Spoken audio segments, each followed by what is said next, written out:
Start.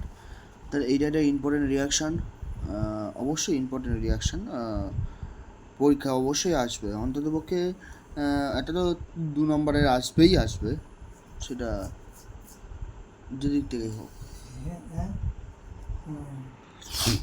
ঠিক আছে, তাহলে এইটাকে কী করছে, মানে প্রথমে এই যে এইটা আছে এইটা দিলাম, তো এইটা দেওয়ার পরে এই যে আমি যে এটা দিলাম NaNH2, NaNH2-র ক্ষেত্রে এখানে যে NH2টা আছে না মাইনাস, এইটা হলো একটা স্ট্রং বেস, এটা হলো একটা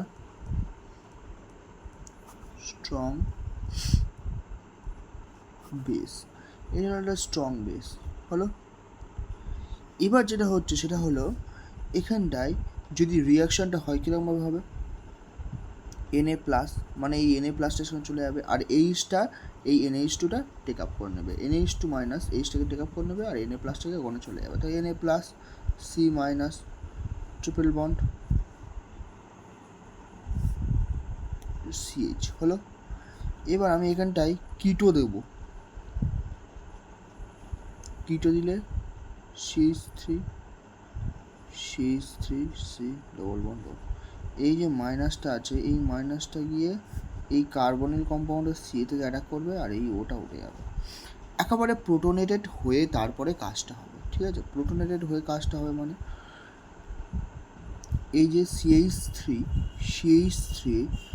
C একেবারে প্রোটোনেটেড হয়ে কাজটা হবে, মানে ONA প্লাস হয়ে যাবে, এটা মাইনাস, তার সঙ্গে এটা C ট্রিপল বন্ড CH, মানে একটা স্টেপ তাহলে করে দেখাতে হবে, মাইনাস হয়ে যাবে, আবার Na প্লাসটা গিয়ে ওখানে দেখাবে, মানে প্রোটন ট্রান্সফার বা প্রোটোনেটেডটা একেবারে ডাইরেক্ট হয়ে এই ফর্মটা তৈরি করবে হলো। আমি এখানে তারপরে H3O প্লাস দেবো, H3O প্লাস দেওয়ার পরে কী হবে, এই Na প্লাসটা উঠে যাবে, গিয়ে কোনটা জাস্ট H হয়ে যাবে, মানে CH3 COH C triple bond CH হলো। এবার যেটা হচ্ছে একটা ইম্পর্টেন্ট বিষয়, সেটা হলো এখানটায় আমি দেবো কি না, এই জায়গাটা ইম্পর্টেন্ট, এই জায়গাটা আগেরবারেও যখন আমরা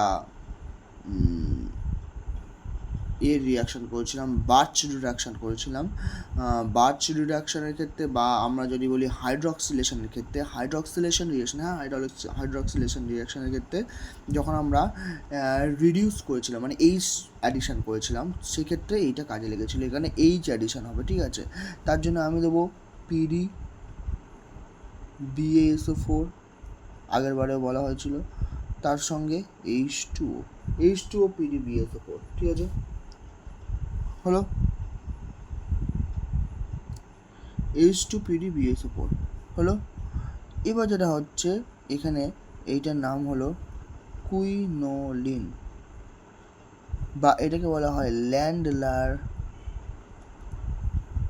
ক্যাটালিস্ট হলো, এটাকে না আর একটা নাম হলো ল্যান্ডলার ক্যাটালিস্ট হলো, কুইনোলিনও বলা যায়, কুইনোলিন বললে কোনো ভুল হবে না। ঠিক আছে, তাহলে এখানটায় কী হবে না, CH3COH, এখানটা হবে CH ট্রিপল বন্ড CH2। এবার এখানটায় আমি আসল কাজটা করব, কি হবে না, আমি এখানে দেবো Al2O3, তার সঙ্গে আমি হিট দেবো, হিট কতটা দেবো, -30°C, আর জল বেরিয়ে যাবে, এই যে -H2O লিখলাম না, এই -H2O মানে হলো জলটা বেরিয়ে যাওয়ার সিগন্যাল। ঠিক আছে, বেরিয়ে যাওয়ার সিগন্যাল, জলটা বেরিয়ে যাওয়ার সিগন্যাল, তাহলে জলটা বেরিয়ে জলটা বেরিয়ে যাওয়ার সিগন্যালটা আমি দিলাম, তাহলে জলটা বেরিয়ে যাওয়ার সিগন্যালটা হলো -H2O, -30°C দিলাম, আর Al2O3 মাইনাস দিলাম, তাহলে জলটা এই যে OH গ্রুপটা আছে তার পাশের আলফা কার্বন থেকে বেরোবে, তার মানে OH গ্রুপটা যে কার্বনের সঙ্গে আছে তার পাশের কার্বনটা আলফা কার্বন, এই আলফা কার্বন থেকে আমাদের বেরোবে। ঠিক আছে, জলটা বেরোবে, মানে H নিয়ে OH-এর সঙ্গে জলটা বেরোবে। ঠিক আছে, তাহলে এখান থেকে CH3 CH triple bond CH2, তাহলে হয়ে গেল, এটার নাম হলো আইসোপ্রোপেন। ঠিক আছে, তাহলে আমি এখানটায় অ্যাসিটিলিন নিয়েছিলাম, সেখান থেকে কনভার্সন হলো আইসোপ্রোপেনে।